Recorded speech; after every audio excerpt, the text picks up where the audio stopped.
Une main retire le verre au centre, et la précieuse pyramide de flûte de champagne s'effondre en un clin d'œil, ce qui allait immédiatement tous les invités du dîner. Ignorant les regards méprisants de la foule, la femme mystérieuse boit calmement le champagne, puis emprunte une allumette à quelqu'un à côté. Sous les yeux de tous, sa robe rouge éclatante renaît comme par magie, ses cheveux bouclés noirs et blancs s'accordent avec un sourire malicieux, faisant d'elle instantanément le centre d'attention de la salle. La baronne en devient livide. Cette perturbation n'est que le début. Par la suite, à chaque événement social, dès l'apparition de la femme mystérieuse, elle fait toujours son entrée avec une tenue saisissante, volant complètement la vedette à la baronne. En un instant, les reportages médiatiques foisonnent, tout le monde discute de cette sorcière de la mode, qu'est Cruella. La baronne jette violemment son journal par terre et jure de reprendre son titre de reine de la mode lors de l'événement ce soir. Avant même qu'elle ne fasse son entrée habillée de pied en cap, les portes de sa voiture sont solidement scellées. Puis Cruella, vêtue d'une armure de feu, monte sur le toit de la voiture, déploie sa jupe rouge de 20 mètres de long et piétine la baronne sans merci. Voyant la sorcière monopoliser toute l'attention, la baronne est en colère totale, mais ce qu'elle ne soupçonne pas du tout, c'est que sa pire ennemie, qu'elle est avec passion, est précisément Anna, sa modeste assistante à ses côtés.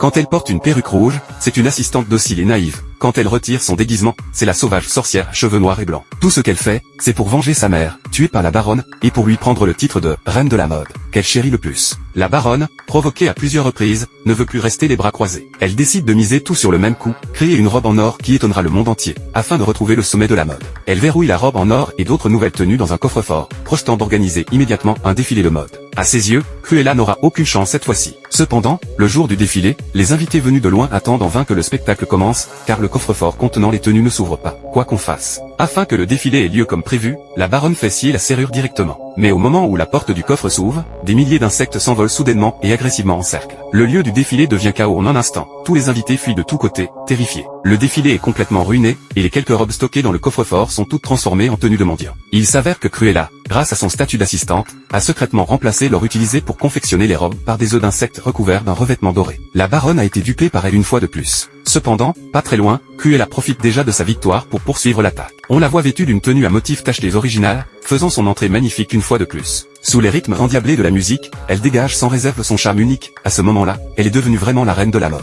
La baronne, quant à elle, est ruinée en réputation et est devenue le plus grand ridicule de ce soir.